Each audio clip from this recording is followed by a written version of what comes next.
yeah, the WRX is officially ready.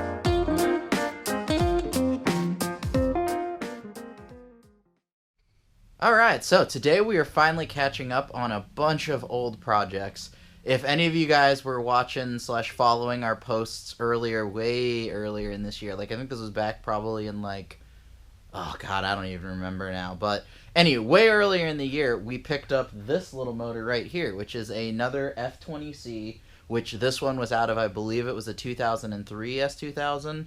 But for all intents and purposes, it's an F20C with a rod knock, short and simple.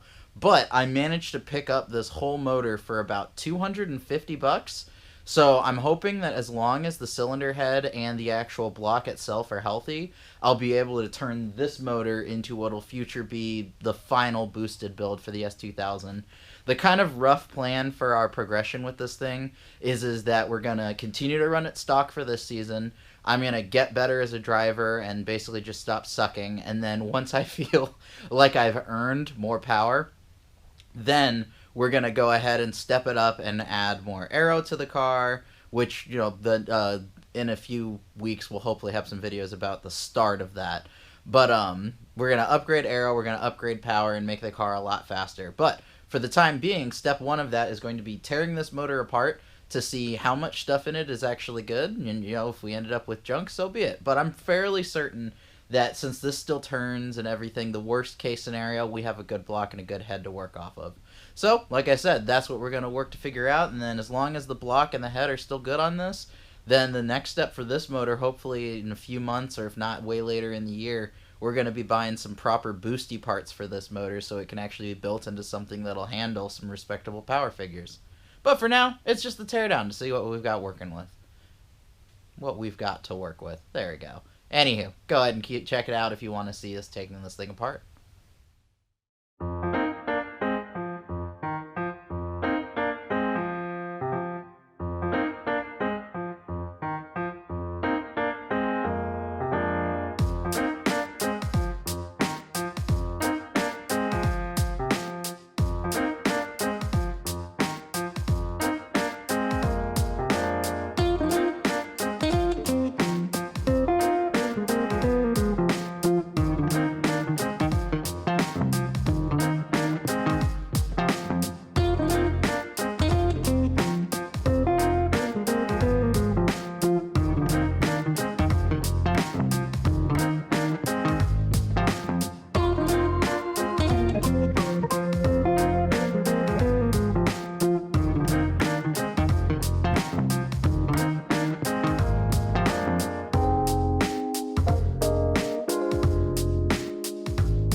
Alright, so quick update. It took a lot longer than I was expecting because the crank bolt took a lot more torque than I was expecting. So, a lot took longer than I was expecting. But luckily, I came up with kind of a ghetto solution. Let me see if I can show it to you guys here. But in order to lock it in place, I literally put this little bolt right here, and you can't see. Let's see. There we go. There's better light. So I put a bolt in the flywheel right here, and that bolt locked up against the actual engine stand itself. And that is what actually allowed me to put enough torque through it that I was able to get the bolt loose. But let me go ahead and show you. Fun fact, if you ever attempt to do that yourself, I recommend getting the Honda tool. Just get the Honda tool that locks. I'm going to get one after this. I just really wanted to make progress on this. But this is what happens if you don't put the bolts in far enough. So, you can kind of see that that little guy got bent hellas. As long as you put it in further in than I did on my first try, you'll be fine. Because once I put it in deeper, it locked up. But same thing, the head studs. I ended up having to do research on that because I didn't it's kind of one of those things where you see the number on paper, but when you really get to it, those bolts are close-ish to 200 foot-pounds. So you probably saw me in the video struggling because as I was twisting the breaker bar, the engine was just wanting to turn, and everything I did just a bit ago was making the entire engine stand flex and move and stuff. But the good news is that obviously I got the cylinder head off, got all the timing gear out, and all that fun stuff. So basically, up next is I realized that, unfortunately, I'm going to walk over here real quick. Unfortunately, you can see these two bolts on the engine stand, they go into the oil pan. So in order to get the rest of this oil pan off, I need to relocate these, and it's really annoying because the S2000 only has threaded holes up here at the top. Everything else is just a pass-through hole that you can go straight through. Woo! So I'm going to have to find some nuts that I can put through there. Going to take these off, take this one off first, put it into that hole, then do the other side, put in the other hole. And then once I do that, I can actually start taking the oil pan off. And then once the oil pan is off, I can actually start, taking everything apart, getting the pistons out, getting the crank out, and we can really see what we're looking at. But so far, everything's actually looking pretty okay. The head gasket didn't look gross. Obviously it looks as gross as something covered in oil is, but there's really no signs of, leaks or anything like that. So it was a mostly healthy engine. Didn't hydro lock or anything, from what I can tell. It's just oil, and that's the dogs doing their stupid dog thing. However, one thing I will say that has me a little concerned, and I'm going to turn this engine over just a little bit so you guys can see. Let's see. Yep, come on, turn, little puppy. So, one thing I don't like to see is... let me go to the other side. So you can see a little scoring on that cylinder wall, which I'm not sure what that necessarily is / could be a sign of. But once I get everything apart, I'll hopefully get a little bit more of a story for this. Like I said, push come to shove, I'm not super worried.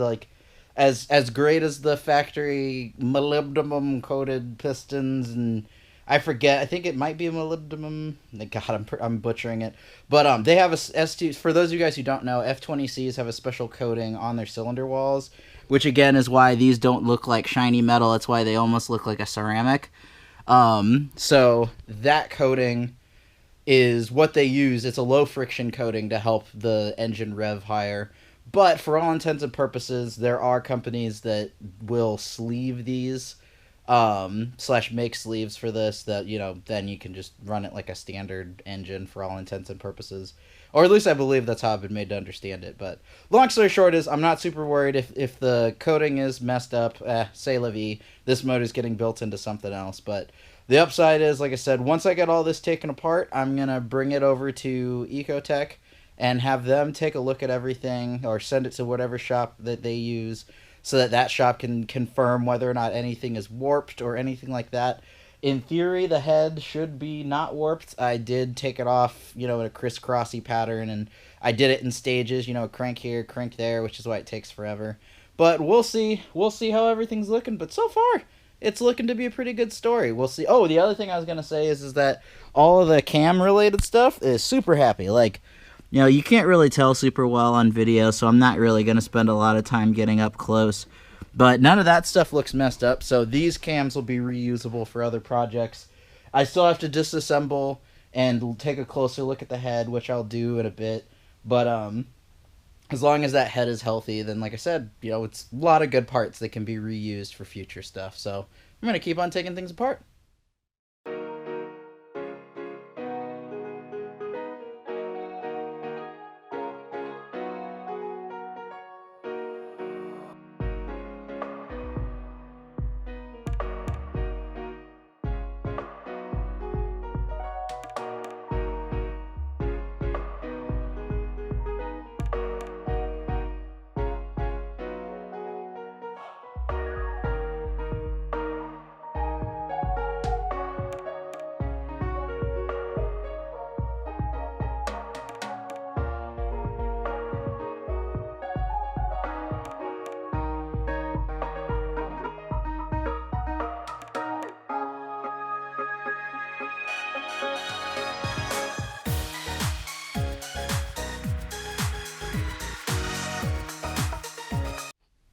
So, just finished taking the oil pan off, and I did not find anything that we weren't expecting to find. Were I the owner of this motor, I would be very sad, because you can see very many, lighting's kind of iffy, but you can see very many sparklies hanging out in different spots in the oil pan. Let me see if I can get a little better lighting for you so you can see them better. But yeah, so you can kind of see them hanging out there, and near the oil pickup, and in a bunch of other spots. And then the story continues, here. Let me get the light focused better. Whoop, there you go. But yeah, so you can kind of see more material that kind of came out around here. And just as a whole, there's lots of carnage all over this place. So, like I said, pretty much just going to continue. Got to take off that little baffle. And then just keep on taking things apart. But I look forward to seeing which pistons are the worst right now. But yeah, like I said, we're going to keep on tearing this thing apart.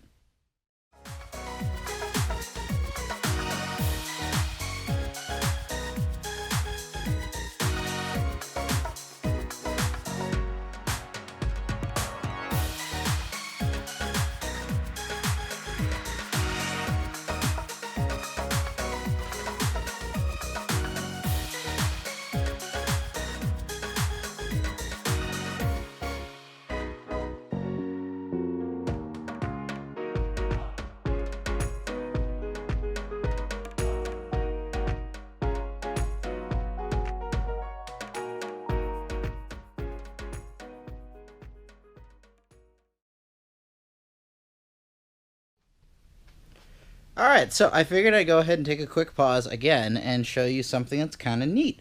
So, normally the way that the way that these are set up, and you know what, screw it, I'm going to get my hands a little dirty. So for those of you guys who know about engines, you already know what I'm about to show you. For those of you guys who don't, this is just a little interesting tidbit. So this is a rod bearing right here, and normally you're supposed to have one rod bearing tucked in right in there, which I'm doing a terrible job. But one's supposed to tuck in right there, and then the other one is supposed to tuck in right here. And these are the actual... They're made of a slightly different material than the actual rods and caps themselves. And those are the parts that actually have oil going to them. And basically, those are the parts that make some contact with the crank. So, normally, like I said, it's supposed to be one at the top, one at the bottom. Close together, they make a little circle. Well, this one, I took the cap off, and voila! You can kind of see half of it is spun, which, if you've ever heard the term spun rod bearing before, that is exactly what happened here. And this was, I forgot to mention it earlier, but that was the piston that when I shook it, it did, that's the rod that was knocking. Now, that being said, there's still some signs of aggravated wear in other places, so chances are this S2000, it was either... it either ran low on oil and was run hard, or any number of things can really lead to it. Sometimes it's just because it may not have been the past owner, it may have been the owner before them, and then this has just been degrading over time. But yeah, so anywho, like I said, that's what's wrong with this motor, is it's a spun rod bearing. I need to take a closer look at the crank once I get everything apart. But like I said, as you can kind of see, there's a little bit of action on there. I'm not sure if that's bad enough to warrant, replacing this crank or not. So like I said, I'm going to take it to people who know a little bit more than me, see what their 2 cents is. But if they say this isn't junk, then sweet, it's a good crank. But like I said, that's what we know is wrong, and it may be worse on the other side once I actually get this off. But right now, I'm still taking the pistons out, so you'll probably want to hear from me until I get the rest of this all apart and we can actually take a look at everything.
Did it shear these? No, these just weren't in all the way. What the hell?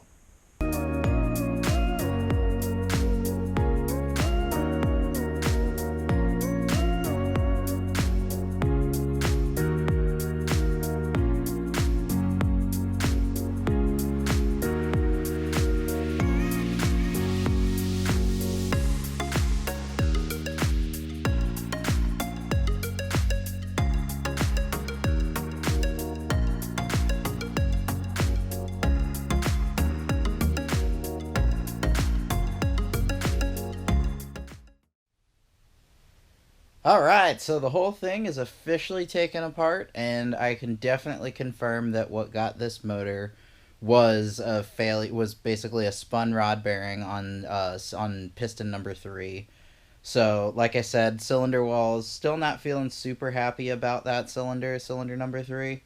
So, we'll definitely get a second opinion on what the condition is of these sidewalls, but like I said, push come to shove, it'll probably just get sleeved anyway, so it's not going to be the end of the world. But just for your guys' viewing pleasure, this is everything that came out of the motor. Well, with the exception of I took that exhaust off, and then this bucket is literally filled to the brim with bolts that all came off of the motor.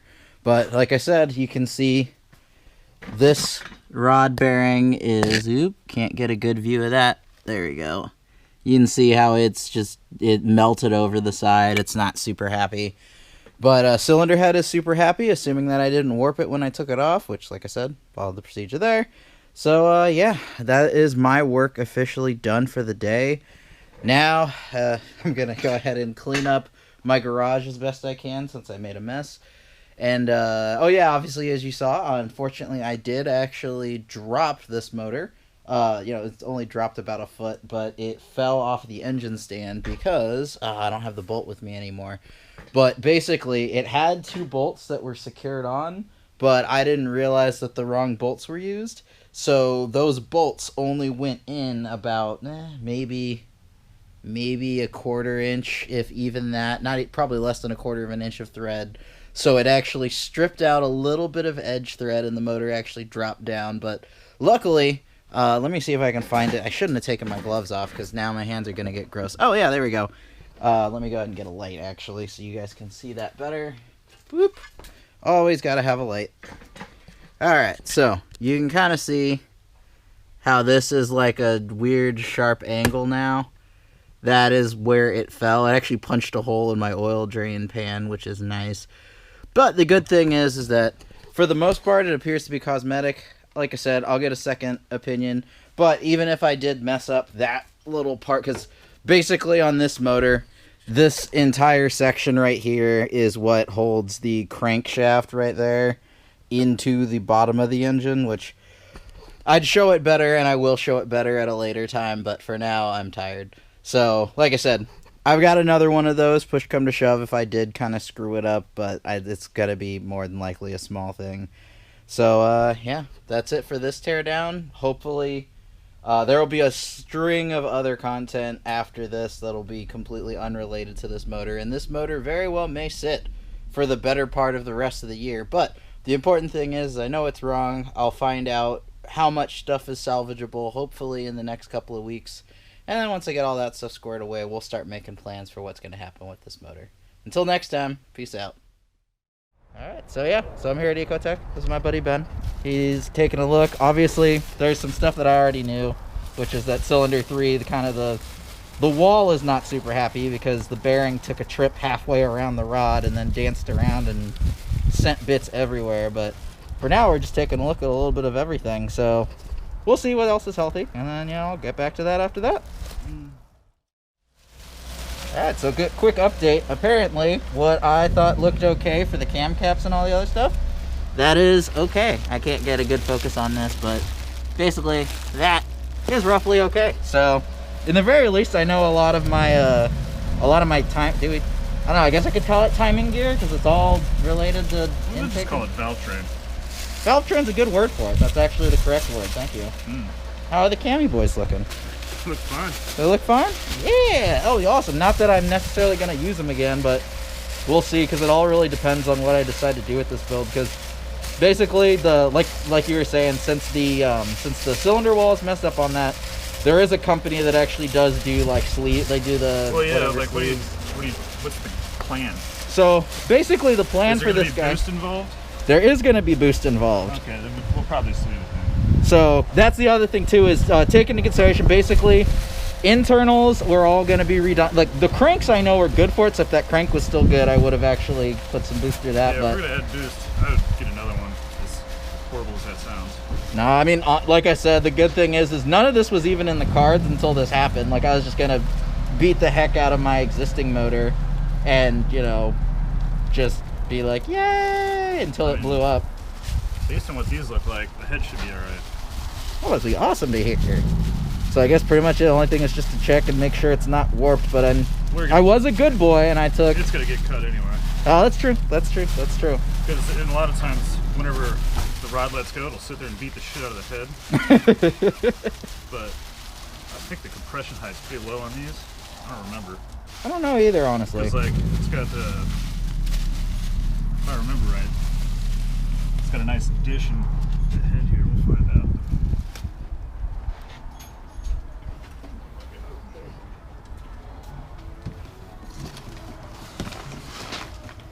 Yes, the genuine Subaru box, the best workbench. You can kind of see where he was touching there.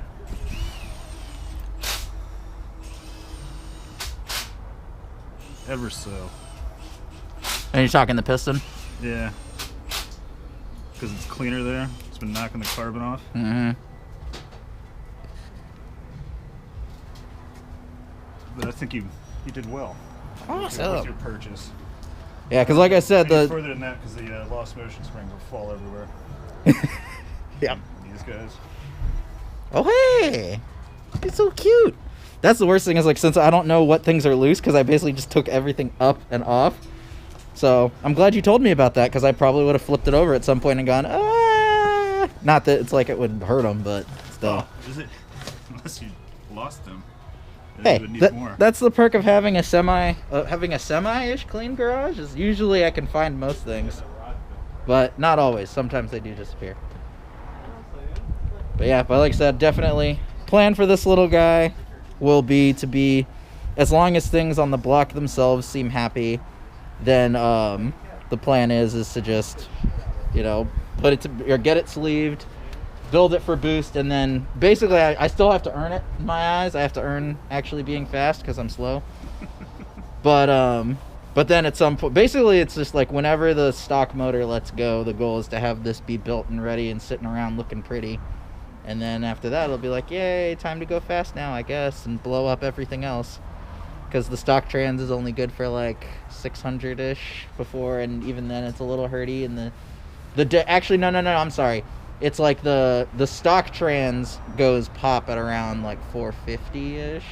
I mean, that's sometimes. funny. Yeah, well, I mean, that's the goal for this thing, is it's going to be, you know, I honestly, 450 is already, like, that's pretty much that's like the cap of like all your bolt-on kits, like when it's like your car's not going to absolutely kill itself, but be careful.